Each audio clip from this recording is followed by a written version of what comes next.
जय श्री कृष्ण दोस्तों, बीएसएनआर फैमिली में आपका स्वागत है। दोस्तों, इस बार नवरात्रि पर बहुत ही सर्वार्थ सिद्ध योग बनने जा रहा है।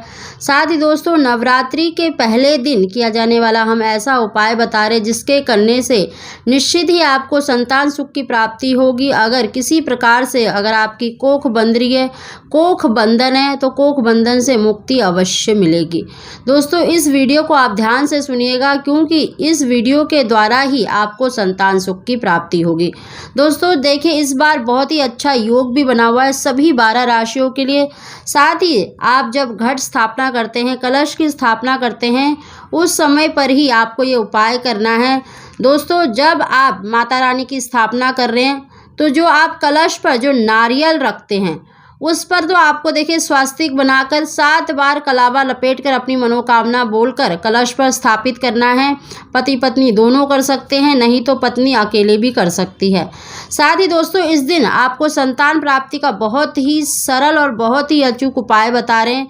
साथ ही आपको कोख बंधन खोलने का भी उपाय बता रहे हैं। और देखिए, इस बार शनिवार के दिन से मतलब नवरात्रि प्रारंभ हो रही है, बहुत ही शुभ दिन है। इस दिन कोख बंधन के लिए अगर आप उपाय करते हैं तो यकीन मानिए आपको निश्चित ही कोख बंधन से मुक्ति मिलेगी।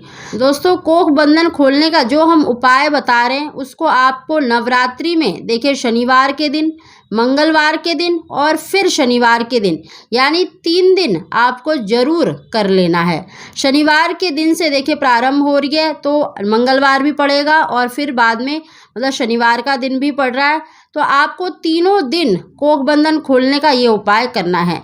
सबसे पहले दोस्तों, हम आपको संतान प्राप्ति का उपाय बता रहे हैं। आपको देखिए, नवरात्रि के घट स्थापना के समय पर जब आप माता दुर्गा की स्थापना करते हैं उस समय पर करना है। आपको एक पान का पत्ता लेना है। पान के पत्ते पर आपको सिंदूर से, रोली से स्वास्तिक बनाना है।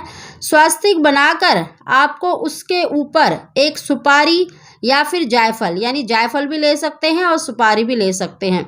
आपको उस सुपारी या जायफल पर 9 बिंदी लगानी है। रोली से आपको 9 बिंदियाँ लगानी है। 9 बिंदी लगाकर आपको साथ ही 1 रुपये का सिक्का रखना है, 1 बतासा रखना है, 2 लौंग के जोड़े रखने हैं और 2 इलायची रखनी है जो हरी इलायची होती है।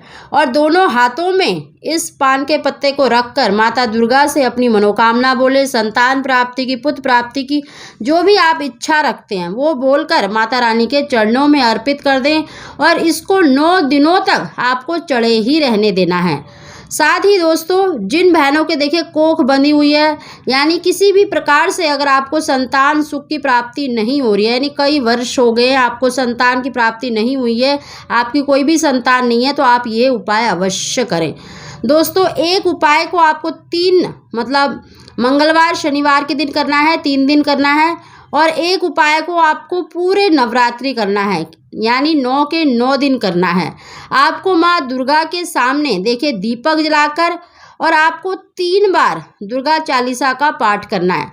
दुर्गा चालीसा का पाठ करने से पहले आपको एक शुद्ध मतलब गिलास में आपको शुद्ध जल लेना है। थोड़ा सा अगर गंगा जल है तो गंगा जल भी ले लें और अपने सीधे हाथ में उस गिलास को रखकर आपको दुर्गा चालीसा का 3 बार पाठ करना है। और पाठ करने के बाद मतलब आपको उस गिलास में फूंक मार देनी है और फिर उस स्त्री को पीने के लिए दे देना है।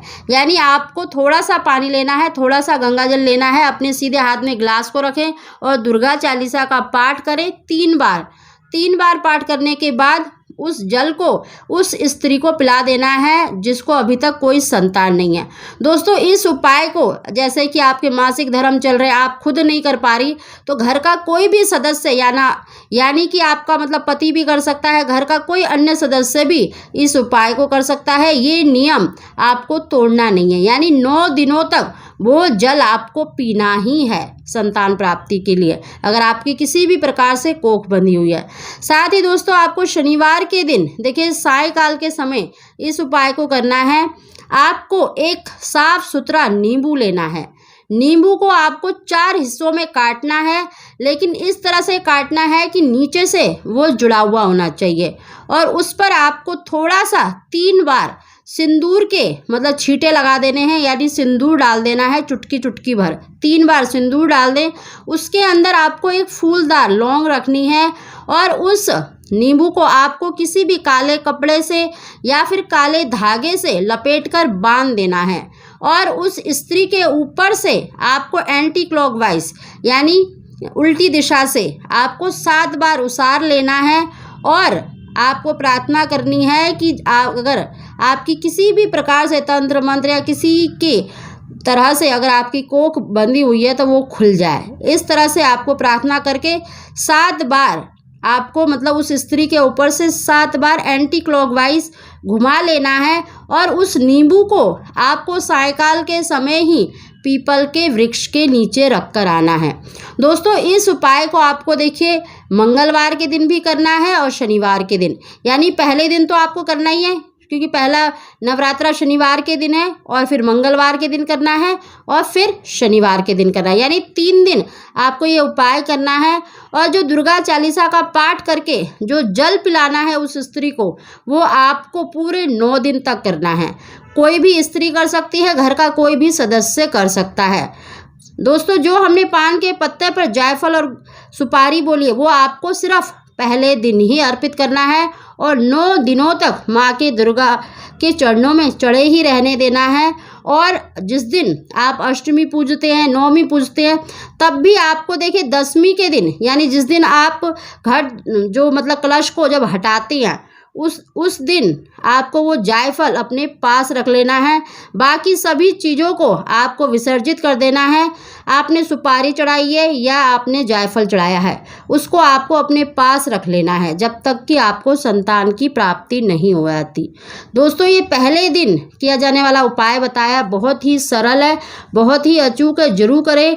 माता रानी की कृपा से आपको निश्चित ही संतान की प्राप्ति होगी और किसी भी प्रकार से अगर आपकी कोख बंधी हुई है तो वो कोख खुल जाएगी और आपको निश्चित ही संतान सुख मिलेगा।